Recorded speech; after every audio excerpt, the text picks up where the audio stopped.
Alléluia, Alléluia, Alléluia, Alléluia, Alléluia, Alléluia, Alléluia.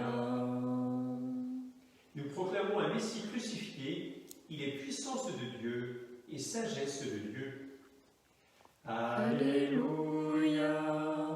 Alléluia, Alléluia, Alléluia, Alléluia, Alléluia, Alléluia. Le Seigneur soit avec vous. Et avec votre esprit. Évangile de Jésus-Christ selon saint Marc. Gloire à toi, Seigneur. En ce temps-là, Jésus ressuscité se manifesta aux 11 apôtres et leur dit : Allez dans le monde entier, proclamez l'évangile à toute la création. Celui qui croira et sera baptisé sera sauvé. Celui qui refusera de croire sera condamné. Voici les signes qui accompagneront ceux qui deviendront croyants. En mon nom, ils expulseront les démons. Ils parleront en langue nouvelle. Ils prendront des serpents dans leurs mains. Et s'ils boivent un poison mortel, il ne leur fera pas de mal. Ils imposeront les mains aux malades, et les malades s'en trouveront bien. Le Seigneur Jésus, après leur avoir parlé, fut enlevé au ciel, et s'assit à la droite de Dieu. Quant à eux, ils s'en allèrent proclamer partout l'Évangile.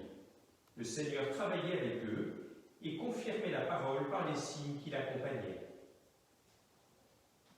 Acclamons la parole de Dieu.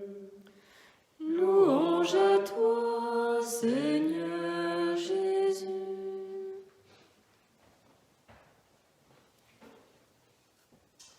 L'évangile de Jésus-Christ selon saint Marc est le plus ancien des 4 évangiles.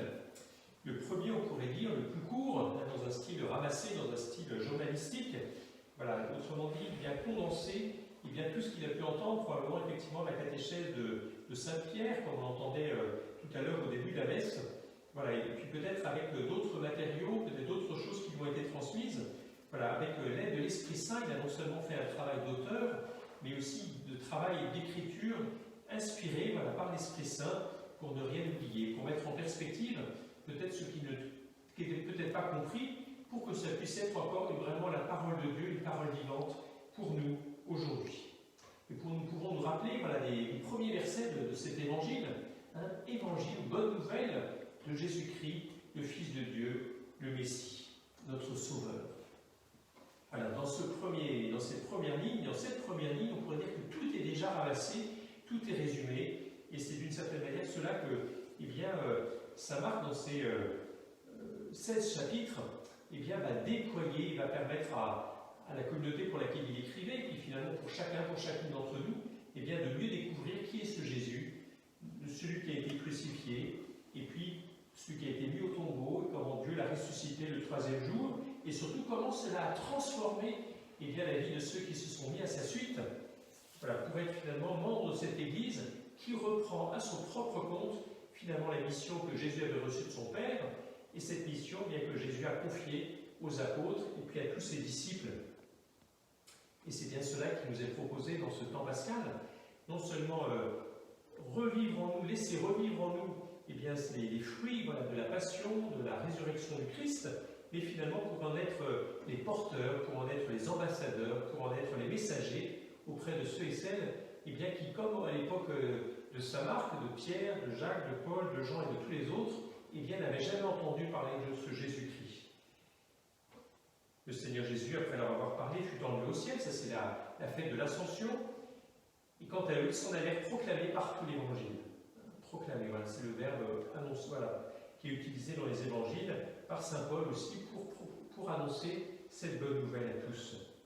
À travers la proposition de ce jour, qui est de travailler, de réfléchir finalement à ce que nous pouvons vivre dans la Vigile pascale, ça permet finalement de relire ce que nous n'avons pas pu vivre ensemble cette année, mais comment finalement le laisser se déployer, peut-être en faire mémoire pour les années précédentes, et puis d'une certaine manière aussi pour préparer, même si ce ne sera pas la même vigile, voilà, au cours d'une autre vigile, et bien aussi les catéchumènes, voilà, lorsqu'ils pourront recevoir les 3 sacrements de l'initiation chrétienne, que sont le baptême, la confirmation et l'Eucharistie. Voilà, pour nous associer à eux, pour leur permettre non seulement d'être disciples, mais aussi pour nous-mêmes d'être disciples missionnaires.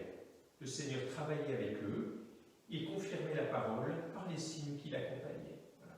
Vous pouvez retrouver un peu comme d'une certaine manière ce qui constitue chaque sacrement, non seulement une parole efficace, mais qui est aussi accompagnée d'un geste, d'un acte de guérison, d'un acte de pardon, d'un acte de renaissance, d'un acte de recréation. Eh bien, rendons grâce à Dieu, voilà, pour Marc, pour Matthieu, pour Luc, pour Jean, pour le travail qu'ils ont fait, pour le travail de l'Esprit Saint en eux, et puis aussi pour le travail de l'Esprit Saint en nous, à chaque fois que nous nous mettons à l'écoute de cette parole, pour vérifier effectivement qu'elle est bien vivante, qu'elle vient encore nous parler jour après jour.